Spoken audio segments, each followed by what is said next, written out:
Hi hello welcome to mega nine TV. Megastar Chiranjeevi ప్రస్థానం గురించి మనం ఇప్పటివరకు తెలుసుకున్నాం. ఆపద్ బాంధవుడి నుంచి రిక్షావాడి వరకు 3 ఎపిసోడ్లో చూసాం. ఇప్పుడు మరో ఎపిసోడ్కి వెళ్దాం మనము.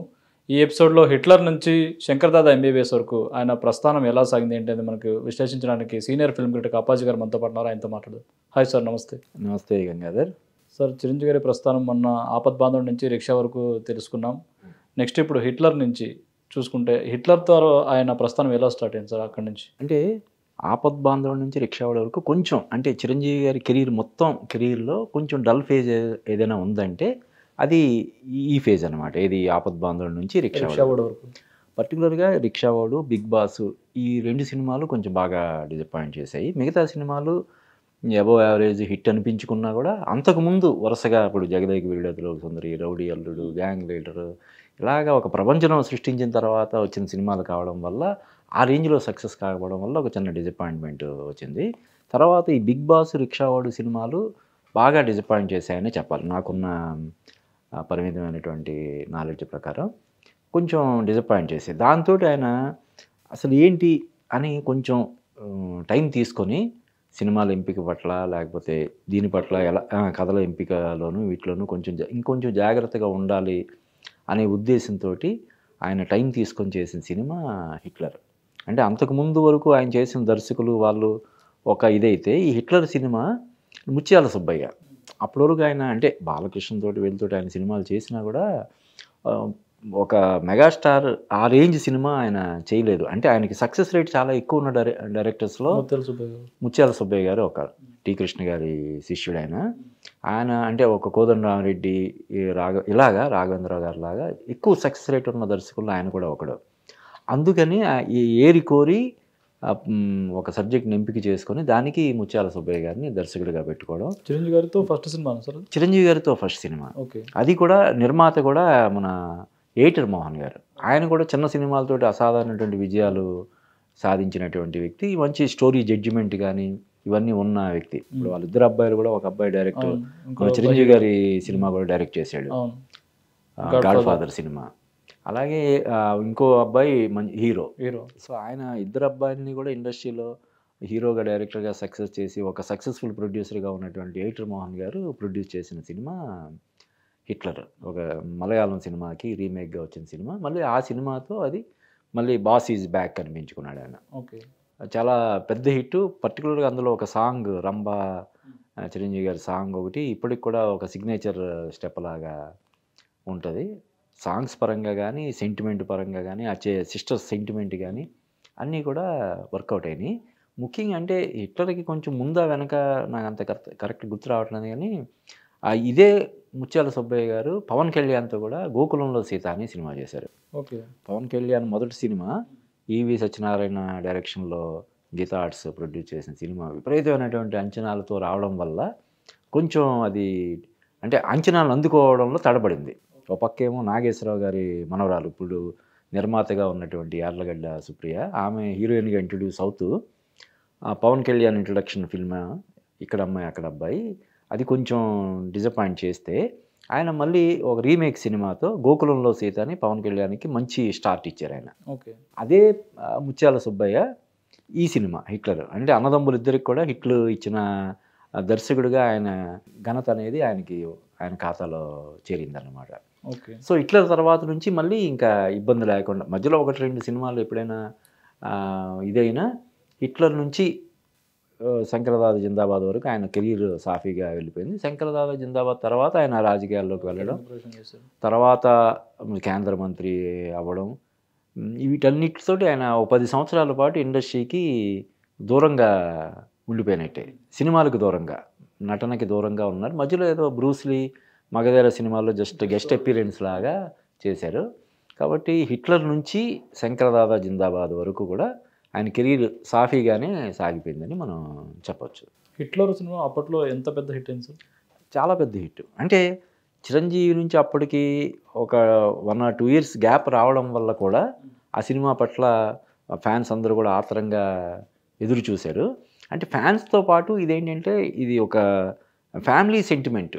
చెప్పాను కదా, సిస్టర్ సెంటిమెంట్ ఉన్నటువంటి అన్నా చెల్లెల మధ్య అనురాగం, అనుబంధం ఈ నేపథ్యంలో అంటే మహిళా ప్రేక్షకులు కూడా బాగా మహిళా ప్రేక్షకులు కూడా అంటే మొత్తం ఫ్యామిలీ ఆడియన్స్ అందరూ కూడా సినిమా చూడడానికి ఇది బాగా థియేటర్లకి రావడం జరిగింది. చాలా పెద్ద హిట్ అది సినిమా. మాస్టర్ హిట్లర్ తర్వాత వచ్చినటువంటి మాస్టర్ కూడా మంచి హిట్. సురేష్ కృష్ణ డైరెక్షన్లో వచ్చిన సినిమా. అందులో ఫస్ట్ టైం చిరంజీవి గారు పాట పాడినట్టున్నారు. చాయ్ చమక్రా బాయ్ అనేది ఒక పాట ఉంటుంది. ఆ పాట ఒక స్పెషల్ అట్రాక్షన్గా అప్పట్లో ఎక్కడ చూసినా ఆ పాట వినిపించేది. రోడ్ల మీద వెళ్ళేటప్పుడు పర్టికులర్ హోటల్స్లో వాటిలో ఈ ఎక్కడికి వెళ్ళినా కూడా వినిపించేది. ఆ సినిమా విజయంలో ఆ పాట కూడా చాలా కీలక పాత్ర పోషించింది. హిట్లర్ మాస్టర్ రెండు బ్యాక్ టు బ్యాక్. మళ్ళీ అంటే ఇందాక చెప్పాం హిట్లర్ తోటే బాస్ ఈజ్ బ్యాక్ అనుకుంటే మళ్ళీ ఈ సినిమా కూడా మాస్టర్ సినిమా కూడా మంచి డబుల్ బొనాంజా లాగా ఫ్యాన్స్ అందరూ కూడా మళ్ళీ అంటే ఇంకా అంతకుముందు ఏదైతే కొంచెం డల్ ఫేజ్ ఉందో ఆ ఫేజ్ పోయి మళ్ళీ పూర్వ వైభవం వచ్చేసిందని చెప్పొచ్చు అన్నమాట. పూర్వ వైభవం అంటే ఆ ప్రపంచనం ఏదైతే రెండు సినిమాలు కూడా బ్యాక్ టు బ్యాక్ చాలా పెద్ద హిట్ సినిమాలు. ఒకే ఏడాదిలో రెండు సినిమాలు హిట్ అవ్వడం అంటే గ్రేట్. అవును, ఆ గ్యాప్ తీసుకొని ఏదైతే ఈ కథల ఎంపిక పట్ల లేకపోతే ఈ దర్శకుల ఎంపిక పట్ల ఆయన తీసుకున్నటువంటి జాగ్రత్తలు బాగా వర్కౌట్ అయినాయి. రెండు సినిమాలు కూడా మంచి హిట్ అయినాయి. తర్వాత బావగారు బాగున్నారా, ఇంకా బావగారు బాగున్నారా చిరంజీవి గారి కెరీర్లో one of the biggest hits. ఇప్పటికి కూడా ఆ పాటలు కానీ అందులో ఆయన బ్రహ్మానందంతో ఆ కామెడీ ఇది కానీ ఇలాగా రంభతో ఆ టీజింగ్ సీన్స్ కానీ ఇవన్నీ చాలా ఎక్స్ట్రాడనరీగా వర్కౌట్ అయినాయి. జైన్సీ పరాంజీ అప్పుడు ఆయన మంచి ఫామ్లో ఉన్నాడు. ప్రేమించుకుందాంరా ఈ సినిమా తర్వాత ఆయన చిరంజీవి గారిని డైరెక్ట్ చేసే ఇది. శ్రీహరి క్యారెక్టర్ అందులో కొంచెం కామెడీ టచ్ తోటి చాలా బాగుంటుంది. చాలా పెద్ద హిట్. ఆయన బావగారు బాగున్నారు సినిమాకి సంబంధించి మన విఎన్ ఆదిత్య గారు తరచూ దానికి సంబంధించినటువంటి విషయాలు ఆయన షేర్ చేసుకుని ఉంటారు. ఎందుకంటే ఆ సినిమాకి ఆయన అసోసియేట్ డైరెక్టర్గా చేశారంట. తర్వాత మనసంతా నువ్వేతో ఆయన డైరెక్టర్గా మారాడు. సో ఆయన చెప్తుంటాడు బావగారు బాగున్నారు ఆ సినిమాకి సంబంధించినటువంటి చాలా విషయాలు. One of the best hit అది చిరంజీవి గారి కెరీర్లో బావగారు బాగున్నారా. దాని తర్వాత చూడాలని ఉంది. అంటే అంతకుముందు డైరెక్టర్ గుణశేఖర్ పెద్ద హీరోలతోటి చేసిన ఇది లేదు. సొగసు చూడతరమా అని నరేష్ ఇంద్రజాతో ఒక సినిమా చేశాడు. తర్వాత రామాయణం ఎన్టీఆర్ మన ఇప్పుడు బాలరామాయణం అంటే ఎంఎస్ రెడ్డి గారు సినిమా పేరు రామాయణమే.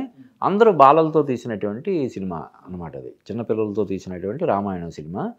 అది ఎన్టీఆర్కి వీళ్ళందరికీ ఒక మంచి లాంచింగ్ ప్యాడ్ లాగా ఉపయోగపడింది. డైరెక్టర్గా అతనికి మంచి పేరు వచ్చింది. అంతకుముందు పెద్ద హీరోలతోటి సినిమాలు చేయకపోయినా ఏదో ఒకటి రెండు సినిమాలు ఎవడైతే నాకేంటి ఏదో రాజశేఖర్ తోటి ఒక సినిమా స్టార్ట్ చేసి ఆగిపోవడం అటువంటివి జరిగినప్పటికీ కూడా గుణశేఖర్కి ఈ సినిమాతోటి అవకాశం వచ్చింది. దాన్ని ఆయన గుణశేఖర్ సద్వినియోగం చేసుకున్నాడు. ఇది కూడా చాలా పెద్ద హిట్. చూడాలని ఉంది సినిమా కూడా. సాంగ్స్ కానీ అన్నీ చాలా బాగుంటాయి. సౌందర్య, అంజలా జవేరి సాంగ్స్ కానీ అన్నీ కూడా మణిశర్మ మ్యూజిక్ అసలు మేజర్ రోల్ ప్లే చేసింది సినిమాలో. చిరంజీవి గారి స్టెప్స్ గురించి ఇంక మనం చెప్పాల్సిన అవసరం లేదు. అది కూడా చాలా పెద్ద hit. Gunasekhar combination first time వాళ్ళిద్దరు కాంబినేషన్లో వచ్చిన సినిమా. కలకత్తా బ్యాక్ డ్రాప్ ఆ పాట కలకత్తాని ఇది చేస్తూ ఔరా బ్రిడ్జి ఆ నేపథ్యంలో వచ్చిన పాట ఇప్పటికి కూడా మనకి అది ఉర్రూతలోకి ఇస్తుంటుంది. రామ్మ చిలకమ్మ అనే పాట కానీ చాలా బాగుంటుంది సినిమా. ఇప్పుడు చూసినా కూడా మనం ఎంజాయ్ చేస్తాం సినిమాని. గుణశేఖర్ పెద్ద హీరో డైరెక్ట్ చేయడం తర్వాతే అతనికి మహేష్ బాబుతో ఒక్కడు ఇటువంటి సినిమాలు చేసే అవకాశం వచ్చింది. ఫస్ట్ సినిమా అతను డైరెక్ట్గా మెగాస్టార్తో. ఇప్పుడు ఎలాగైతే అంటే ముత్యాల సుబ్బయ్యతో పోల్చలేం కానీ గుణశేఖర్కి చెప్పాను కదా అతను అంతకుముందు చేసిన రెండు సినిమాలు కూడా చిన్న సినిమాలు. అటువంటిది ఈ సినిమా ఛాన్స్ ఇవ్వడమే చాలా ఒక అప్పట్లో డిస్కషన్ అనమాట. ఎలాగ గుణశేఖర్కి అవకాశం ఇచ్చారని అన్నట్టు. కానీ ఆయన గుణశేఖర్ కూడా దీన్ని ఒక ఛాలెంజ్గా తీసుకొని అద్భుతంగా సినిమాని తెరకెక్కించాడు. అసాధారణటువంటి విజయం సాధించిన సినిమాల్లో చిరంజీవి గారి కెరీర్లో చూడాలని ఉంది సినిమా కూడా ఒకటి. ఓకే. తర్వాత స్నేహం కోసం ఇద్దరు మిత్రులు రెండు సినిమాలు అంటే ఇదే మళ్ళీ సేమ్ ఈ స్నేహం కోసం ఇద్దరు ఈ సినిమాలతో పోల్చితే ఒక చూడాలని ఉంది, హిట్లరు, మాస్టరు, బావగారు బాగున్నారు ఆ సినిమాలతో పోల్చితే కొంచెం ఏదో మిస్ అయిన ఫీలింగ్ వస్తుంది. అలా అని బాగా ఫ్లాప్ అని చెప్పలేని సినిమాలు అనమాట ఈ రెండు కూడా. స్నేహం కోసం ఇద్దరు మిత్రుల సినిమాలు రెండు కూడా స్నేహం కోసం ఏం రత్నం గారి ప్రొడ్యూసర్ అనుకుంటా. ఆయన అప్పట్లో నిర్మాతగా మంచి ఒక ఫామ్లో ఉన్నాడు, ఫుల్ ఫామ్లో ఉన్నాడు. ఆ టైంలో వచ్చిన సినిమా అంటే చిరంజీవి గారికి ఫ్రెండ్గా యాక్ట్ చేసినటువంటి విజయ్ కుమార్ ఆయన క్యారెక్టర్ ఆర్టిస్ట్గా తమిళ్లో చేసేవాడు. ఇక్కడ తెలుగులో కూడా కొన్ని క్యారెక్టర్ ఆర్టిస్ట్గా అది చేసేవాడు. ఆ స్టేచర్ నాకు అంటే నా పర్సనల్గా నాకు అలా అనిపించింది. ఓకే. ఆ ప్లేస్లో ఎవరైనా ఒక కమల్ హాసన్, ఒక రజనీకాంత్ అలాగా ఉంటే అది వేరేలాగా ఉండేదేమో. ఈ విజయ్ కుమార్, అది కూడా విజయ్ కుమార్ ఒక యజమాని, చిరంజీవి ఆయన దగ్గర పనిచేసే దీని కింద వాళ్ళిద్దరి మధ్య స్నేహం అది అంతగా వర్కౌట్ అవ్వలేదు. యాక్చువల్గా అందులో సీన్స్ కానీ, సెంటిమెంట్ కానీ, సాంగ్స్ కానీ అన్నీ బాగా పండింది. సెంటిమెంట్ అది బాగుంటుంది, అన్నీ బాగుంటాయి. కానీ ఈ ఇద్దరికి ఈ స్నేహం అంటే చిరంజీవి గారి స్టేచర్ ఎక్కడ, విజయ్ కుమార్ గారు కాకుండా మీరు అన్నట్టు అంటే రజనీకాంత్, విజయ్ కుమార్ గారిని ఆయన కూడా one of the best actors అయినప్పటికీ కూడా మనకి తెలుగు ఆడియన్స్కి పెద్దగా ఇది కాకపోవడం వల్ల అది ఎక్కడో చిన్న బెడిసి కొట్టిందేమోనని నాకు అనిపించింది ఆ సినిమా చూసినప్పుడు. బట్ ఇప్పుడు చూస్తే మనకి చాలా బాగున్నట్టు అనిపిస్తుంది. తర్వాత అన్నయ్య సినిమా వచ్చింది సార్. మళ్ళీ అన్నయ్య సినిమా మళ్ళీ ముత్యాల సుబ్బయ్య. నాకు తెలిసి చిరంజీవి గారితో 2 సినిమాలు తర్వాత మళ్ళీ ఆయన చేయలేదు. హ్యాట్రిక్ కోసం వాళ్ళ కాంబినేషన్ సెట్ అవ్వలేదు అనుకుంటా. 2 సినిమాలు చిరంజీవి గారితో ఆయన 2 సినిమాలు చేశాడు. 2 సినిమాలు కూడా అన్నయ్యలో అసలు ఆ సిమ్రాన్ సాంగ్ మామూలుగా ఉంటుంది. ఆట కావాలా పాట కావాలా అనే పాట ఇప్పుడు చూసినా కూడా అసలు ఒక రేంజ్లో మనకి ఎంటర్టైన్ చేస్తుంది సినిమా ఆ పాట. అందులో కూడా ఇప్పుడు రవితేజ అందులో మామూలు చిన్న తమ్ముడు క్యారెక్టర్ చేస్తాడు కదా. 2-3 తమ్ముళ్ళలో తను కూడా ఒకడు. చిరంజీవి సౌందర్య మధ్య సీన్స్ కానీ, ఆ సెంటిమెంట్ కానీ ఇవన్నీ కూడా చాలా బాగా వర్కౌట్ అయినాయి. పాటలు కూడా మంచి ఇదైనాయి. సినిమా చాలా పెద్ద హిట్. అంటే ఈ సినిమా నాకు తెలిసి తమ్ముడు సినిమా కూడా ఇంచుమించు అప్పుడు వచ్చినట్టుంది. పవన్ కళ్యాణ్ కూడా అప్పుడు పవన్ కళ్యాణ్ హవా కూడా సినిమాకి పెరుగుతుంది. గోకులంలో సీత తర్వాత మళ్ళీ సుస్వాగతం, అది కూడా రీమేక్. సుస్వాగతం తర్వాత తొలి ప్రేమ, అది చాలా పెద్ద హిట్. తొలి ప్రేమ తర్వాత తమ్ముడు, అది రీమేక్ కాదు కానీ ప్రీమేక్ లాగా మనం చెప్పొచ్చు. జో జీతా ఓహి సికిందర్ అని అమీర్ ఖాన్ చేసిన సినిమాకి ఇన్స్పిరేషన్గా తీసుకొని చేసిన సినిమా అది. పిఆర్ అరుణ్ ప్రసాద్ డైరెక్టర్ దానికి. అది కూడా చాలా పెద్ద హిట్. సో అలాగా అటు తమ్ముడు అన్నయ్య. సో అదే టైంలో నాగబాబు యాక్ట్ చేసిన సినిమా కూడా ఏదో ఒకటి ఉంటుంది. అది కూడా అంటే నాకు బాగా గుర్తున్నందులో రాజమండ్రిలో ఈ 3 సినిమాలు ఒక చోట ఆడుతున్నట్టుగా నాకు. మెగా బ్రదర్స్ ఒక పక్క నాగబాబు యాక్ట్ చేసిన సినిమా, చిరంజీవి యాక్ట్ చేసిన సినిమా, పవన్ కళ్యాణ్ యాక్ట్ చేసిన, అలాగ ముగ్గురు ఫామ్లో ఉన్న ఫేజ్ అది. సో అలాగా అన్నయ్య సినిమాకి ఆ విధమైనటువంటి ప్రత్యేకత. పైగా ఈ అన్నయ్య అనే టైటిల్కి ఎందుకు అంత అప్పుడు ప్రాముఖ్యత చేకూరిందంటే పవన్ కళ్యాణ్ వల్ల. పవన్ కళ్యాణ్ తమ్ముడుగా ఆయన ఇండస్ట్రీకి ఎంట్రీ ఇచ్చి సినిమాతోటి అసలు ఒక 10 మెట్లు 20 మెట్లు ఎక్కుతూ ఆయన చేసిన సినిమాలు తక్కువే కదా. తొలి ప్రేమ సినిమాతోటి ఆయనకి స్టార్డమ్ వచ్చేసింది. ఇంకా ఖుషీతోటి ఎక్కడికో అంటే అన్నయ్యని మించిన తమ్ముళ్ళలాగా అప్పుడు అయ్యింది కదా. ఫ్యాన్ బేస్ కూడా బాగా పెరిగింది. అంటే ఏదైనా బేస్ అయిందే కదా. మెగా బేస్ తోటి ఆయన పవర్ స్టార్గా చెలరేగిపోతున్నటువంటి టైంలో అన్నయ్య పేరుతో వచ్చిన సినిమా కావడం వల్ల ఈ సినిమాకి చాలా ప్రాముఖ్యత ప్రత్యేకత ఏర్పడింది. దానికి తగ్గట్టుగా ఈ సినిమా కమర్షియల్గా కూడా చాలా పెద్ద విజయం సాధించిందని చెప్పొచ్చు. అన్నయ్య సినిమా తర్వాత చాలా మంది చిరంజీవి గారిని అన్నయ్య అని పిలవడం స్టార్ట్ చేసి. అవును, అంతకుముందు వరకు అన్నయ్య అంటే మన ఎన్టీఆర్ అన్నగారు అన్న అని ఒక ఇది ఉండేది. ఈ పవన్ కళ్యాణ్ ఇది వచ్చిన తర్వాత ఫుల్ ఫామ్లోకి వచ్చిన తర్వాత అన్నయ్య అంటే ఇంకా మెగాస్టార్ చిరంజీవి ఫ్యాన్స్ అందరూ కూడా ఇంకా అన్నయ్య అని పిలవడం. అంతకుముందు ఉన్నా కూడా దీంతో చాలా ఎక్కువ, ఇంకా ప్రతి ఫ్యాన్ కూడా ఇంకా అన్నయ్య అని పిలవడం అనేది అన్నయ్య సినిమాతో అయిందని మనం చెప్పవచ్చు. తర్వాత మురుగరాజు వచ్చింది. మురుగరాజు మళ్ళీ బాగా డిసప్పాయింట్ చేసినటువంటి సినిమా. అది గుణశేఖర్ అంటే చూడాల ముందు లాంటి ఒక బ్లాక్ బస్టర్ ఇచ్చినటువంటి డైరెక్టర్ ఇక్కడికి వచ్చేసరికి మురుగరాజు సినిమా. ఆయన ప్రొడ్యూసర్ కూడా కె దేవివర ప్రసాద్, చిరంజీవితో గరానా మొగుడు ఇటువంటి బ్లాక్ బస్టర్స్, అంతకుముందు ఎన్టీఆర్తో సూపర్ డూపర్ హిట్ సినిమాలు తీసినటువంటి ప్రొడ్యూసర్ ఆయన. ఈ సినిమా మురుగరాజు అంటే నాకు గుర్తున్నంత వరకు ఏంటంటే ఒక చిరంజీవి ఒక రాష్ట్రాన్ని ఒక దేశాన్ని కాపాడే రేంజ్లో చూపించాల్సినటువంటి చిరంజీవిని ఒక సింహం బారి నుంచి ఒక గ్రామాన్నో లేకపోతే కొన్ని గ్రామాల్లో కాపాడే దీనిలాగా ఉంటుంది. అది చిరంజీవి వర్సెస్ సింహం అంటే అది ఏదో ఒక సీన్లో ఇప్పుడు పవన్ కళ్యాణ్ కళ్ళు గట్టిగా ఇది చేసి సింహం పులి లేదంటే వెనక్కి వెళ్ళినట్లయితే దాన్ని ఎంజాయ్ చేస్తారు. అలాగే ఏదో ఒక సీన్లో ఫైట్ పెట్టి దాన్ని ఇది చేసినట్టు ఉంటే సరిపోయేది, ఆకట్టుకునేది. ఇది మొత్తం సినిమా మొత్తం మురుగరాజే ఇందులో హీరోగా ఉండడం వల్ల అంటే నాకు కరెక్ట్గా అది గుర్తుకు రావట్లేదు, కానీ అందులో కూడా సాంగ్స్ సిమ్రాన్ చిరంజీవి సాంగ్స్ బాగుంటాయి. At the same time Chiranjeevi Simran ఇందులో భార్యాభర్తలుగా యాక్ట్ చేస్తారు. వాళ్ళిద్దరి మధ్య ఒక మిస్కమ్యూనికేషన్, వాళ్ళిద్దరి మధ్య ఇది ఉండడం, దూరం ఉండడం, అవన్నీ ఇంట్రెస్టింగ్గానే అనిపిస్తాయి. కానీ చెప్పాను కదా, చిరంజీవి ఇమేజ్కి భిన్నంగా ఈ సినిమా చేయడం వల్ల ఈ సినిమా డిసప్పాయింట్ అవునవును. ఈ సినిమా కూడా అంటే ఈ ఫేజ్లో బాగా డిసప్పాయింట్ చేసిన సినిమాగా మురుగరాజు సినిమాని మనం చెప్పొచ్చు. ప్లస్ ఏంటంటే అదే సినిమాతో పాటు విడుదలైనటువంటి బాలకృష్ణ సినిమా నరసింహనాయుడు అనుకుంటా, అది చాలా పెద్ద హిట్ అవ్వడం. నరసింహనాయుడు కానీ సమరసింహారెడ్డి కానీ రెండిట్లో ఏదో ఒకటి, అది చాలా పెద్ద హిట్ అవ్వడం వల్ల దీనికి ఇంకా ఎక్కువ కొంచెం డ్యామేజ్ అయిందనమాట.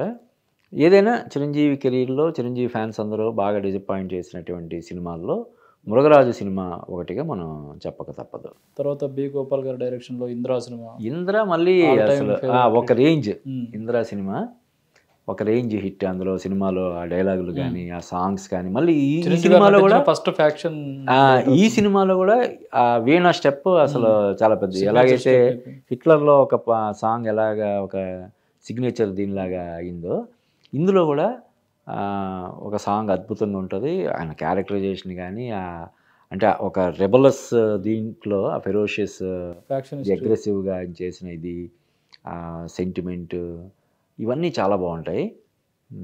పెద్ద హిట్. ఇంకా ఇందిరా గురించి మనం తెలియంది ఏముంది, చాలా చాలా పెద్ద హిట్ మెగాస్టార్ కెరీర్లో.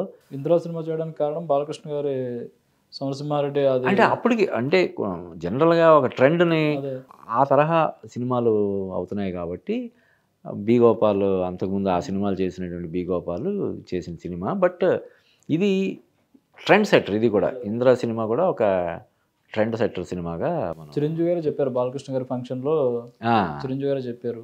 అదే డెఫినెట్గా ఇది ఆ ఇన్స్పిరేషన్తో వచ్చిన సినిమా. చాలా పెద్ద హిట్. చిరంజీవి అంటే ఇండస్ట్రీ రికార్డ్స్ అన్ని టాప్ 10 సినిమాలు మనం తీసుకుంటే అందులో టాప్ వన్లో ఉండే సినిమాగా ఇందిరా సినిమా. అంటే అప్పటి వరకు ఉన్న రికార్డులన్నింటినీ చెరిపేయడం, బద్దలు కొట్టడం ఇవన్నీ చేసిన సినిమా.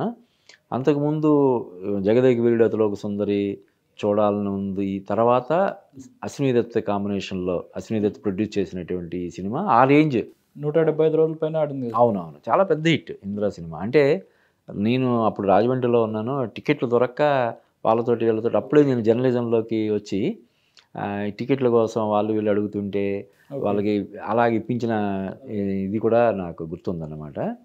చాలా పెద్ద హిట్ సినిమా అది. తర్వాత ఠాగూర్ వచ్చింది సార్. ఠాగూర్ ఇంకా వి వినాయక్ ఫస్ట్ కాంబినేషన్. ఇది కూడా రీమేక్ సినిమా. అంటే మన ఎవరు మురుగదాస్ తమిళంలో చేసిన రమణ అని ఒక సినిమా, తమిళంలో మంచి హిట్ సినిమా. అయితే తమిళంలో కంటే కూడా అంటే చిరంజీవి గారికి ఉన్నటువంటి ఇమేజ్ వల్ల అది ఎక్కడికో వెళ్ళింది. ఇంద్రాని మించిపోయేంత విజయాన్ని సాధించింది ఠాగూర్. అంటే తమిళ్లో తీశారు కానీ అక్కడ అంత అంటే అక్కడ కూడా మంచి హిట్. అయితే అప్పటికి మురుగదాస్కి అంత పెద్ద, అంతకుముందు ఏదో ఒక సినిమా ఏదో చేశాడు, దాంతో రెండో సినిమా అనుకుంటా మురుగదాస్కి. విజయకాంత్ అంటే అక్కడ ఒక రజనీకాంత్ తోటి వీళ్ళతోటి పోల్చితే ఆ రేంజ్ ఉన్నవాడు కాదు కాబట్టి, అయినా సరే అది చాలా పెద్ద హిట్ అయ్యేది అక్కడ. ఆ సినిమాని తెలుగులో రీమేక్ చేయడం, అది చాలా పెద్ద హిట్ అవ్వడం. అంటే ఇందులో ఏంటంటే ఒక ఎంటర్టైన్మెంట్తో పాటు ఒక అంతర్లీనంగా ఒక సందేశం కూడా ఉంటుంది కదా. ఈ హాస్పిటల్స్ మెడికల్ మాఫియాకి సంబంధించిన ఇది ఉంటుంది, ఒక మెసేజ్ ఉంటుంది. అందులో వి వినాయక్ కూడా ఒక చిన్న క్యారెక్టర్ చేస్తాడు. అప్పటికి వి వినాయక్ మంచి ఫామ్లో ఉన్నాడు. ఆది ఇలా ఈ సినిమాలతోటి, దిల్, ఆది సినిమాల తర్వాత అతని నుంచి వచ్చిన సినిమా. ఇది చాలా మంచి పెద్ద హిట్ అయింది. అందుకనే ఆయన చిరంజీవి గారు రీఎంట్రీలో ఏరుకోరి వి వినాయక్ తోటి చేశారు ఖైదీ నెంబర్ 150. ఓకే. తర్వాత అంజీ వచ్చింది సార్. అంజీ సినిమా ఏంటంటే అది చాలా సంవత్సరాలు, అంటే ఈ చిరంజీవి గారి కెరీర్లో ఎక్కువ సంవత్సరాలు నిర్మాణంలో ఉన్న సినిమాల్లో ఒకటిగా అంజీ సినిమాని చెప్పుకోవచ్చు. మన అంటే క్వాలిటీ పరంగా ఎక్కడా కాంప్రమైజ్ కారు అనే ఒక పేరు కలిగినటువంటి శ్యాంప్రసాద్ రెడ్డి గారు ప్రొడ్యూస్ చేసినటువంటి సినిమా అది. గ్రాఫిక్స్కి విపరీతమైనటువంటి ప్రాధాన్యత ఉన్న సినిమా కావడం వల్ల ఇది కొంచెం డిలే జరిగింది. ఎక్కువ రోజులు డిలే ఉండడం దీనివల్ల కూడా కొంత ప్రభావం పడి ఉంటుంది. ఈ సినిమా కూడా ఆశించిన స్థాయిలో విజయం సాధించలేదని మనం చెప్పక తప్పదు. క్యారెక్టర్స్ చేసిన వాళ్ళు కూడా ఇప్పుడు అంతా హీరోయిన్లో అయిపోయారు. అవును. అదే ఎక్కువ రోజులు నిర్మాణంలో ఉండడం. తర్వాత చిరంజీవి, నాకు గుర్తున్నంత వరకు చిరంజీవి గారికి తమ్ముడైనటువంటి నాగబాబు అందులో బాగా వయసు మళ్ళిన పాత్ర ఏదో ఉంటుంది.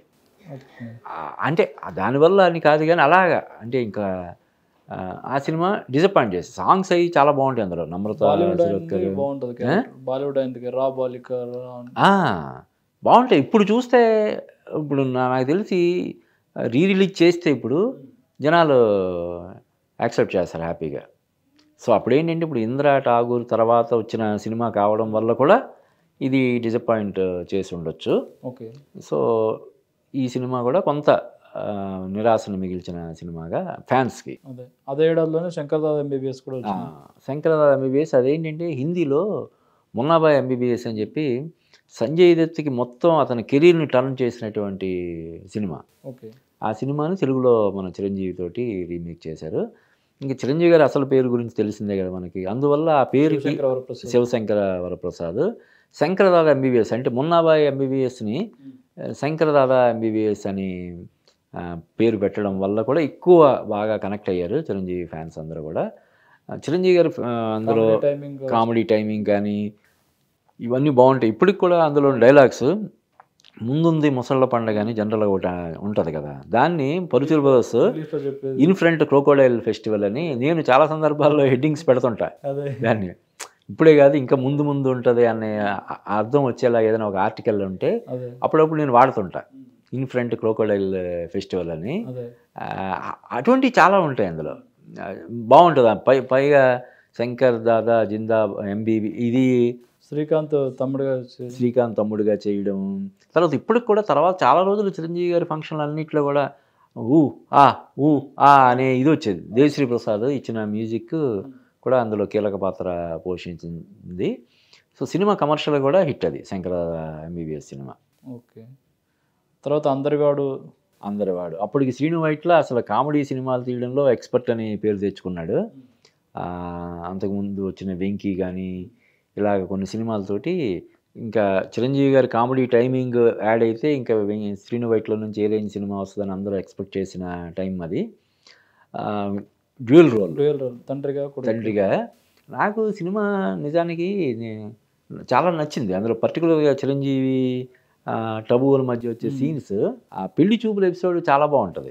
అంటే ఆయన పెళ్లి రెండో పెళ్లి చేసుకోవడం ఆయనకి ఇష్టం ఉండదు. కొడుకేమో అంటే తోడు ఉండాలి నాన్నకి అని చెప్పి పెళ్లి చేసే ప్రయత్నం చేస్తాడు. అందులో భాగంగా జరిగే పెళ్లి చూపులు ఈయన ఏ విధంగానైనా తప్పించుకోవాలి, తనతోటి ఆ పెళ్లి కూతురుతోటే నాకు నచ్చలేదు ఈ వద్దు అని అనిపించాలని ప్రయత్నం చేస్తాడు. కానీ అది అంటే కావాలని చేస్తున్నాడని గ్రహించామే ఓకే చేయడం. ఆ సీన్ చాలా హిలేరియస్గా ఉంటుంది. అందులో సునీల్ క్యారెక్టర్ కామెడీ కానీ ఇవన్నీ చాలా బాగుంటాయి. అయితే మరీ అంటే హిట్టే, మరీ అంత బ్లాక్ బస్టర్ అయితే మాత్రం కాదన్నమాట. ఓకే. అందరివాడు అంటే అప్పట్లో అందరివాడు కాదు కొందరివాడు అనే కొన్ని హెడ్డింగ్స్ కూడా నాకు గుర్తు. బట్ సినిమా అయితే ఇప్పుడు మనం చూస్తే బీభత్సంగా ఎంజాయ్ చేస్తాం, చాలా బాగుంటుంది. కాకపోతే ఆ హీరోయిన్ ఎవరు కొత్త అమ్మాయి ఏదో సేన్ అని ఉంటుంది, రైమా సేన్ ఏదో, అలా హీరోయిన్ పరంగా ఇంకా బెటర్ అంటే ఆయన రేంజ్కి తగ్గట్టుగా హీరోయిన్ అది ఉండి చేస్తే బాగుండేదేమో. అంటే టబు ఇప్పుడు ఎలాగైతే రిజిస్టర్ అయిందో మనకి ఇప్పుడు మనం చూడాలంటే వికీపీడియా చూసి ఎవరో యంగ్ చిరంజీవితో చేసిన అమ్మాయి అని తెలుసుకోవాలి. అలాగా అటువంటిది కాకుండా లీడింగ్ హీరోయిన్ అది పెట్టి చేసి ఉంటే ఇంకా బాగుండేది. ప్రకాష్ రాజు చిరంజీవి కాంబినేషన్లో వచ్చే సీన్లు వాళ్ళిద్దరూ ఓల్డ్ ఫ్రెండ్స్. వీడేమో ప్రకాష్ రాజు ఏమో ఒక రేంజ్కి వెళ్ళిపోతాడు, కాంట్రాక్ట్లో ఇవి చేసి కోట్లకు పడగలెత్తే ఇది అయిపోతాడు. చిరంజీవి అదే స్థాయిలో అంటే నీతి నిజాయితీకి కట్టుబడి గ్యాంగ్ లీడర్గా తన వాడలో ఉండే తన కాలంలో ఉండే వాళ్ళని కాపాడుకునే దీనిలాగా ఉంటాడు. వీళ్ళిద్దరూ కలిసినప్పుడు చిరంజీవి మరే అని చెప్పి అంటే వాడు ఇబ్బంది పడ్డం, ప్రకాష్ రాజ్ ఇబ్బంది పడ్డం, అది కూడా ఫన్నీ సీన్స్ అవన్నీ చాలా బాగుంటాయి, చాలా ఫన్నీగా ఉంటాయి. నాకు ఇప్పుడు గుర్తు, నేను క్రాస్ రోడ్స్లో చూసి, అప్పటికి ఇంకా ఐమాక్స్లో సినిమాలు వేయడం అన్నది మనకి రాలేదు. మనం సింగిల్ స్క్రీన్స్లోనే సినిమా మన మీడియాకి సింగిల్ స్క్రీన్స్లో వేసేవాళ్ళు. నేను మా ఫ్యామిలీ తోటి వెళ్ళాను. అప్పుడు ఇంత మీడియా కూడా, అప్పుడు ఇన్ని ఛానల్స్, ఇన్ని అసలు ఏం లేవు కదా వెబ్సైట్లు అవి. అందుకని ఫ్యామిలీ తోటి 5-6 వెళ్ళినా కూడా హ్యాపీగా మనకి టికెట్లు ఇబ్బంది ఉండేది కాదు. చాలా ఎంజాయ్ చేసాం మేము అందరం. చాలా పెద్ద హిట్ అనుకున్నాను నేను. కానీ చూస్తే తర్వాత మనం ఈ కమర్షియల్ లెక్కలు అవి ఇవి చూస్తే మరీ అంత కాదు, ఓకే హిట్ దగ్గర ఆగిపోయిందని మనకి ఆ తర్వాత కొన్ని వ్యాఖ్యానాలు, కొన్ని ఇవి మనం చదవడం జరిగింది. బట్ అది cinema one of the decent hit Chiranjeevi కెరీర్లో. తర్వాత జై చిరంజీవి వచ్చింది సార్. జై చిరంజీవి ఇదేంటంటే మన త్రివిక్రమ్ విజయ్ భాస్కర్ కాంబినేషన్లో, వాళ్ళిద్దరు కాంబినేషన్లో అప్పుడు బోల్డెన్ సినిమాలు హిట్లు. నువ్వు నాకు నచ్చావు, మల్లీశ్వరి, నువ్వే కావాలి, ఇలాగా చాలా చాలా హిట్లున్న కాంబినేషన్. అప్పటికి త్రివిక్రమ్ నువ్వే సినిమాతో డైరెక్టర్ కూడా అయినట్టున్నాడు. అతడు సినిమా కూడా వచ్చిందో లేదో నాకు అంత కరెక్ట్ గుర్తులేదు, కానీ వాళ్ళిద్దరు కాంబినేషన్లో చిరంజీవి యాక్ట్ చేసినటువంటి సినిమా ఇది. దానివల్ల కూడా ఎక్కువ ఎక్స్పెక్టేషన్స్ ఉండడం, ఆ టైటిల్ ఒకటి బాగా జనాల్లో చొచ్చుకుపోయి, జనాల్లో ఎక్కువ చిరంజీవి నుంచి ఎక్కువగా ఆశించే ఇది ఏర్పడడం వల్ల, ఎక్స్పెక్టేషన్స్ ఎక్కువ అవ్వడం వల్ల ఆ సినిమా ఓకే. సినిమా మనకి పర్టికులర్గా కొన్ని కామెడీ సీన్స్ కానీ, చిన్నపిల్లతోటి మేనకోడలతో సెంటిమెంట్ సీన్స్, ఇవన్నీ చాలా బాగుంటాయి. హిట్ సినిమా అనేది జై చిరంజీవి సినిమా. ఓకే. తర్వాత నెక్స్ట్ ఇయర్ స్టైల్ సినిమాలో ఏంటంటే మన లారెన్స్ డైరెక్టర్గా, అంటే అప్పటికే అతను ఒక నాగార్జునతో మాస్ సినిమా చేసి హిట్ కొట్టాడు. ఇది స్టైల్ సినిమా. ఇందులో ఏంటంటే అతను ఈ సినిమాతో అతను హీరోగా ఇంట్రడ్యూస్ అయ్యాడు కదా. మన రాజా ఏదో చిన్న కూడా క్యారెక్టర్ ఉంటుంది, కానీ మెయిన్ హీరోగా ఇతనే రాఘవ లారెన్స్ తనే చేశాడు. అందువల్ల ఫస్ట్ టైము అంటే వీళ్ళిద్దరితోటి చాలా సినిమాలు కొరియోగ్రఫీ చేసి ఉండడం వల్ల అటు నాగార్జున చేశాడు, చిరంజీవి గారు కూడా చేయడం ఇక్కడ విశేషం. ఆ సీన్స్ చాలా బాగుంటాయి. ప్రభుదేవ కూడా అందులో, అవునవును. కానీ ఆ సీను స్టైల్ సినిమాకి ఒక అంటే ఆ సినిమా సాధించిన విజయంలో చిరంజీవి గారు, నాగార్జున గారి స్పెషల్ అపీరెన్స్ అనేది ఒక కీలక పాత్ర పోషించిందని చెప్పవచ్చు. మన లగడపాటి శ్రీధర్ గారు దానికి ప్రొడ్యూసరు. అందులో స్పెషల్ అపీరెన్స్ చిరంజీవి గారిది. అది డీసెంట్ సినిమా, చాలా బాగుంటుంది. తర్వాత స్టాలిన్ మన ఠాగూర్ తర్వాత, అంటే స్టాలిన్ సినిమాకి మూల కథకి రైటర్ డైరెక్టర్ అయినటువంటి మురుగదాస్ డైరెక్షన్లో వచ్చిన సినిమా అతనే చేశాడు. అంటే అప్పటికి ఈ సినిమా గజనీ సినిమా కూడా చాలా పెద్ద హిట్. అంతే, ఠాగూర్ తర్వాతే గజనీ సినిమా ఫస్ట్ తెలుగులో విపరీతమైన, అంటే మురుగదాస్ పేరు మారుమోగేలాగా చేసింది. తర్వాత అదే సినిమాని అల్లు అరవింద్ గారే హిందీలో రీమేక్ చేశారు అమీర్ ఖాన్ తోటి. అది చాలా పెద్ద హిట్ అక్కడ కూడా. దానివల్ల ఈ వీళ్ళిద్దరు కాంబినేషన్లో వస్తున్న సినిమా అంటే విపరీతమైనటువంటి అంచనాలు ఏర్పడ్డాయి.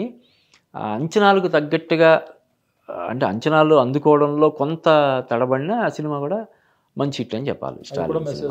అది కూడా అంటే అప్పటికే చిరంజీవి గారి మైండ్లో రాజకీయ రంగ ప్రవేశం చేయాలనే ఒక ఇది ఆయన బయటికి అప్పటికి ఇంకా బాహాటంగా చెప్పలేదు, కానీ రాజకీయ రంగ ప్రవేశానికి సంబంధించి మెంటల్గా ఆయన ఫిక్స్ అయ్యి ఉండాలి.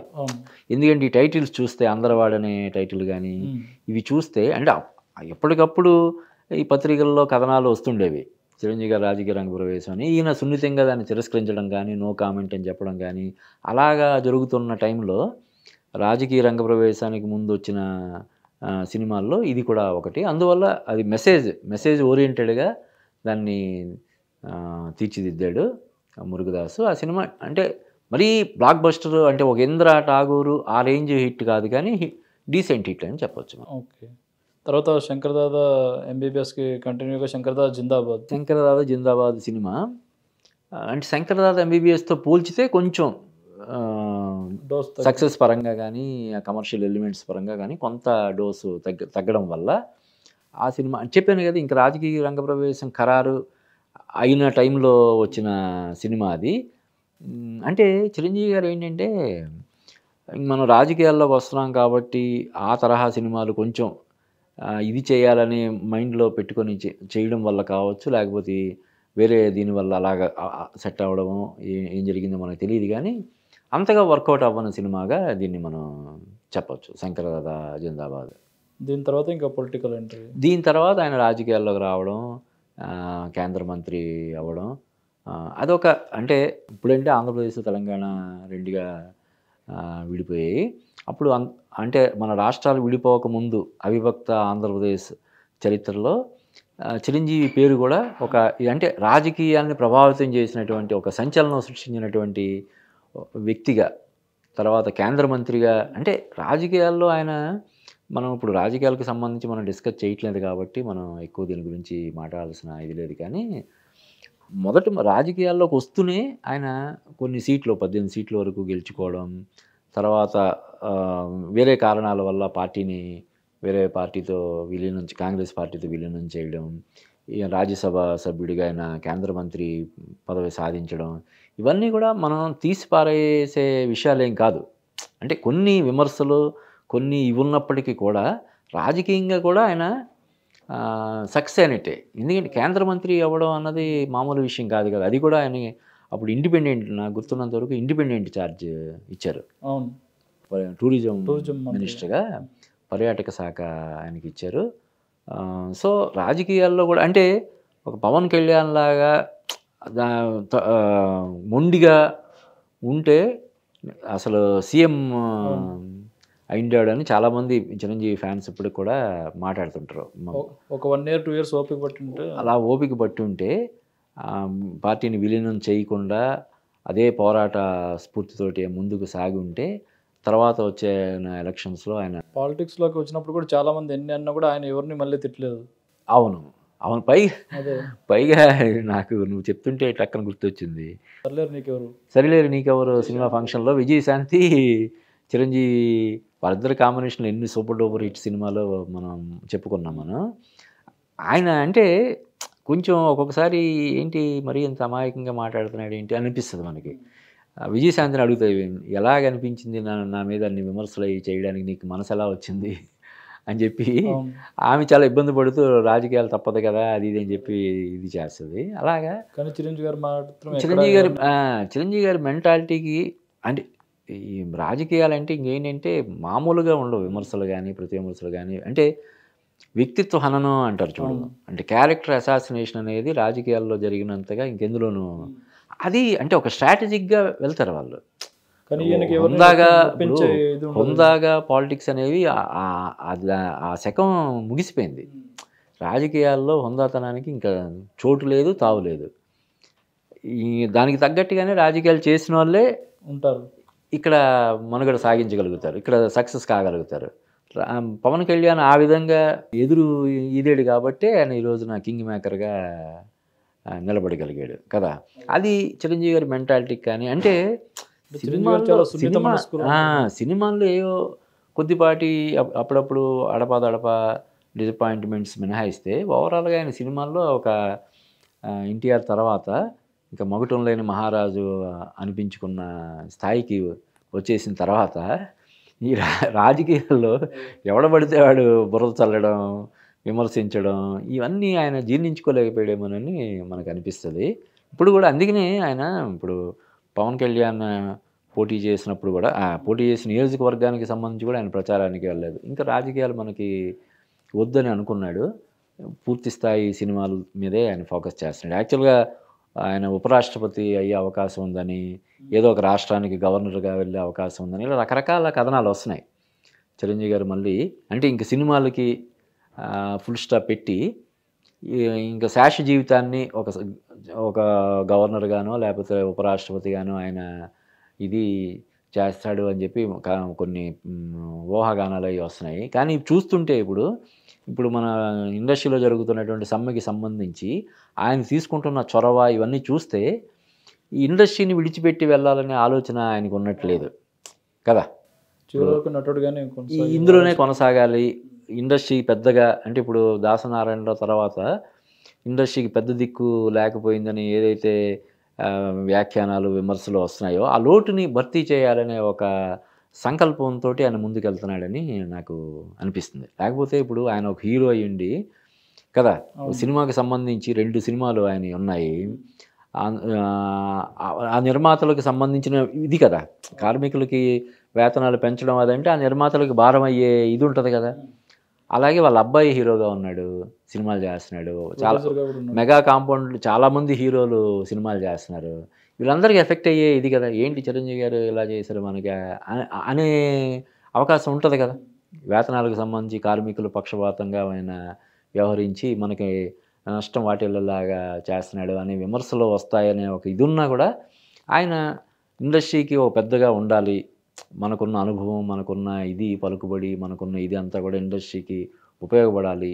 ఏదైతే ప్రతిష్టంభన చాలా రోజులుగా సాగుతుందో ఆ ప్రతిష్టంభనని వీలైనంత త్వరగా తొలగించాలనే ఒక దృక్పథంతో దీంతో ఆయన చేయడాన్ని మనం అభినందించాలి. దాన్ని బట్టి నాకేమనిపిస్తుంది అంటే ఇంకా ఆయన రాజకీయాలకి ఇప్పట్లో వెళ్ళే ఆలోచన లేదేమో అని అనిపిస్తుంది నాకు. Right sir. హిట్లర్ నుంచి శంకర్ దాదా జిందాబాద్ వరకు ఈ ఎపిసోడ్లో తెలుసుకున్నాం. నెక్స్ట్ మూవీస్ గురించి మరో ఎపిసోడ్లో తెలుసుకుందాం. Thank you Gangadhar. ముఖ్యంగా అంతకుముందు నేను చెప్పినట్టు ఇలా చిరంజీవి గారి గురించి నాకంటే చిరంజీవి గారితో ఎక్కువ అంటే నన్ను మహా అయితే గుర్తుపడతారు ఆయన, అంతకుమించి ఎక్కువ ఇది లేదు. చిరంజీవి గారితో నేరుగా ఫోన్ చేసి మాట్లాడగలిగే వాళ్ళు, ఆయన అపాయింట్మెంట్ లేకుండా వెళ్ళగలిగే జర్నలిస్టులు చాలామంది ఉన్నా కూడా నేను మెగా9 టీవీ ఛానల్ కోసం చిరంజీవి గారి గురించి ఇలాగా వరుసగా ఎపిసోడ్లు చేసే అవకాశం రావడం అనేది నేను నిజంగా అదృష్టంగా భావిస్తున్నాను. ఈ సందర్భంగా దీని ఏదైనా సినిమాలకు సంబంధించింది కానీ లేకపోతే ఆయన కెరీర్కి సంబంధించింది కానీ ఏదైనా తప్పుగా నేను మాట్లాడి ఉంటే మెగాభిమానులందరూ క్షమించాల్సిందిగా నేను మనస్ఫూర్తిగా కోరుకుంటున్నాను. అన్నీ తెలిసిన విషయాలు చెప్పారు మీరు. బట్ ఏదైనా మనం చెప్పే క్రమంలో ఒక్కోసారి తడబడడం కానీ లేకపోతే అత్యుత్సాహంలో మనం చేసిన ఏదైనా పొరపాట్లు ఏమైనా ఉండుంటే మెగాభిమానులంతా క్షమించాల్సిందని నేను కోరుకుంటున్నాను. Right sir. చూసారు కదా, మనం ఏదైతే హిట్లర్ నుంచి శంకర్ దాదా జిందాబాద్ వరకు సినిమాల గురించి ఇప్పుడు తెలుసుకున్నాం. నెక్స్ట్ ఎపిసోడ్లో మరిన్ని సినిమాల గురించి తెలుసుకుందాం. చూస్తూనే ఉండండి మెగా9 టీవీ.